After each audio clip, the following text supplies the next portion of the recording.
Coming to the next lesson, we are going to see a brief overview of testing and validation. Okay, so in the world of vehicle diagnostics and onboard diagnostics, testing and validation are the backbone of ensuring that vehicles are safe, reliable, compliant, and with the regulatory standards. Okay, so testing and validation are the backbone, as everybody knows, whether you are in engine testing or chassis testing. This is a important backbone or important step which is indispensable. Okay, now here's a broad and structured overview. Now, what is testing and validation? Testing involves evaluating vehicle systems, components, and software under various conditions to ensure they perform as intended. Now, validation confirms that tested systems meet design specifications, functional requirements, and regulatory standards. Together, they ensure that vehicles are fit for real use, from emissions compliance to crash safety and diagnostic accuracy. All right. So understand this very carefully. Difference between testing and validation is very clear in this above two sentences. Now, what are the key areas of diagnostic testing? Okay, strictly within diagnostic testing, what are the key areas? One is functional testing, verifies the diagnostic services, example, reading DTCs, ECU resets work correctly. It ensures proper communication over protocols like UDS and OBD2. And when it comes to protocol compliance testing, confirms adherence to standards like ISO 15031, ISO 14229, and SAE J1979. Now, understanding the standards or explaining the standards elaborately is beyond the scope of this particular seminar. So I request all of you to note this down and search in Google about the standards. And it also validates CAN, LIN, FlexRay, Ethernet based diagnostic communication. Okay. Now, when it comes to security testing, evaluates access control mechanisms like seed key and authentication, includes penetration testing and fuzz testing to uncover vulnerabilities.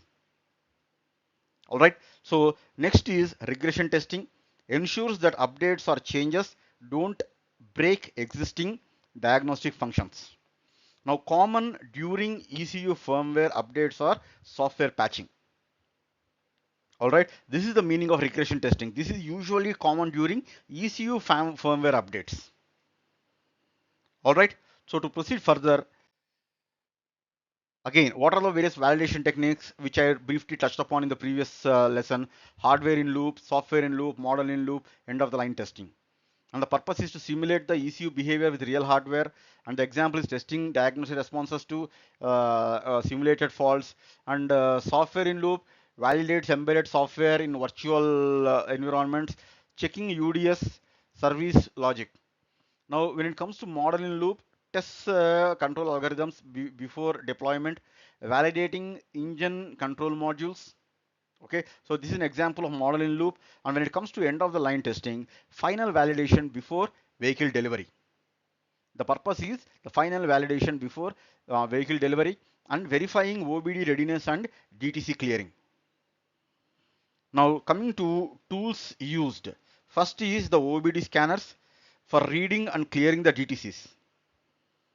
The purpose is to read and clear the DTCs. Second is CAN analyzer to monitor diagnostic traffic. And also UDS simulators for testing service responses. Test automation frameworks for large scale validation across ECUs. Okay. Now, when it comes to regulatory and compliance validation, emission testing ensures OBD systems detect and report faults affecting emissions. All right. Now coming to cybersecurity validation required under ISO SAE 21434 and UNECE WP29. And when it comes to functional safety testing, which is again a very important testing, aligned with ISO 26262 for safety critical diagnostics. So when it comes to real world applications, validating DTC logging and clearing during the vehicle servicing, ensuring secure ECU reprogramming via authenticated diagnostic sessions, and testing remote diagnostics over internet protocol. This DOIP means diagnostics over internet protocol for connected vehicles. These are the real world applications.